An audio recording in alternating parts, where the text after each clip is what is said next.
नमस्ते व्यूअर्स। मैं वैशाली सिंगल आज हैप्पी हैप्पी घर में आपके लिए लेकर आई हूँ मोक्षदा एकादशी की व्रत कथा, उसका महत्व और उसकी पूजा की विधि। आइए जानते हैं। मोक्षदा एकादशी व्रत कथा। अर्जुन ने उत्पन्न एकादशी की उत्पत्ति, महिमा, महात्म्य आदि सुनकर श्री कृष्ण से कहा, हे परम पूजनीय भगवान श्री कृष्ण, आप सभी को सुख व मोक्ष देने वाले हैं। मैं आपको प्रणाम करता हूँ।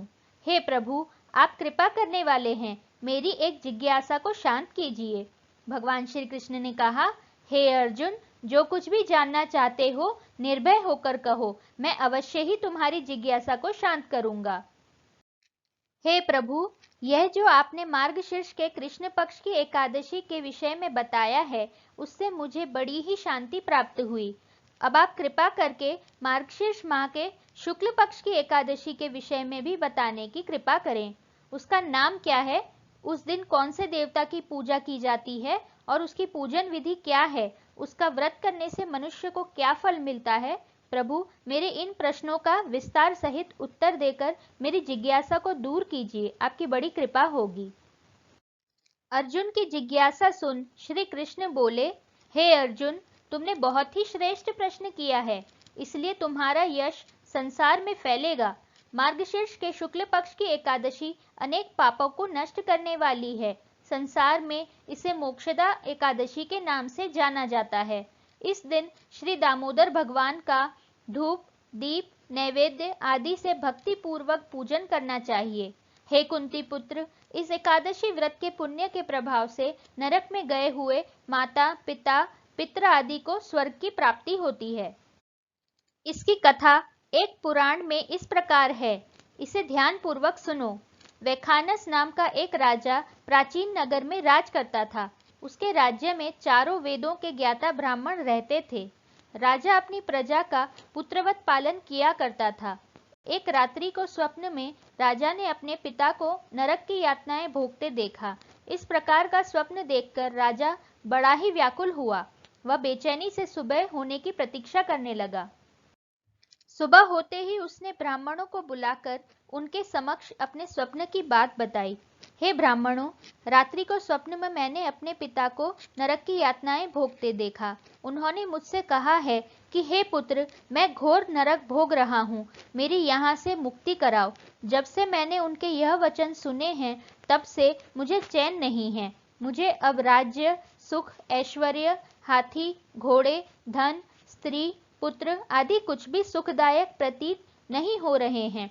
अब मैं क्या करूं, कहां जाऊं? इस दुख के कारण मेरा शरीर तप रहा है।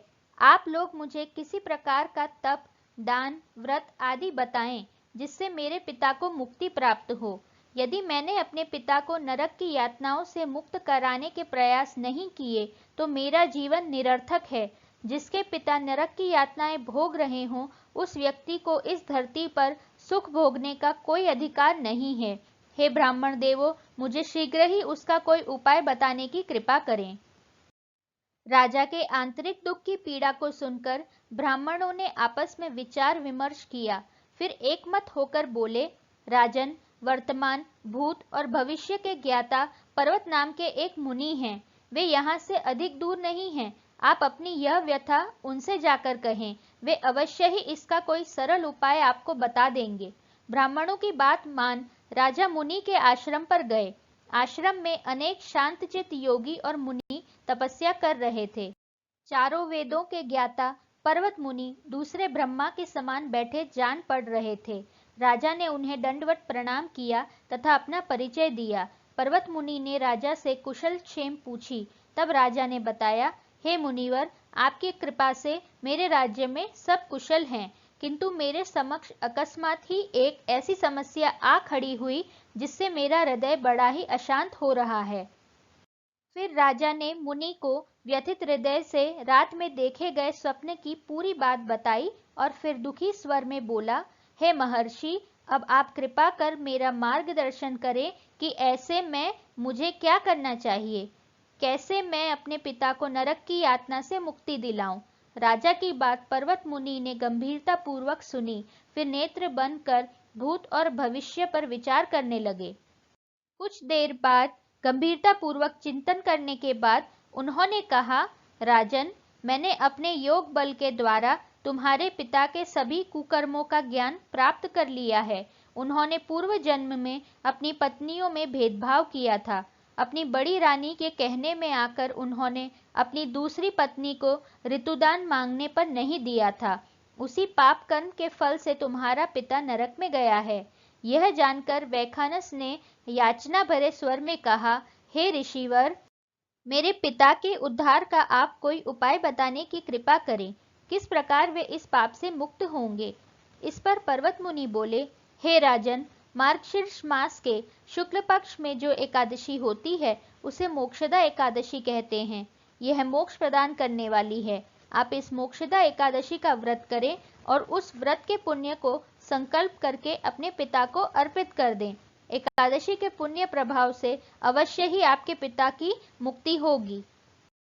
पर्वत मुनि के वचनों को सुनकर राजा अपने राज्य को लौट आया और परिवार सहित मोक्षदा एकादशी का विधि पूर्वक व्रत किया। इस व्रत के पुण्य को राजा ने अपने पिता को अर्पित कर दिया। इस पुण्य के प्रभाव से राजा के पिता को सहज ही मुक्ति मिल गई। स्वर्ग को प्रस्थान करते हुए राजा के पिता ने कहा, हे पुत्र, तेरा कल्याण हो। इतना कहकर राजा के पिता ने स्वर्ग को प्रस्थान किया।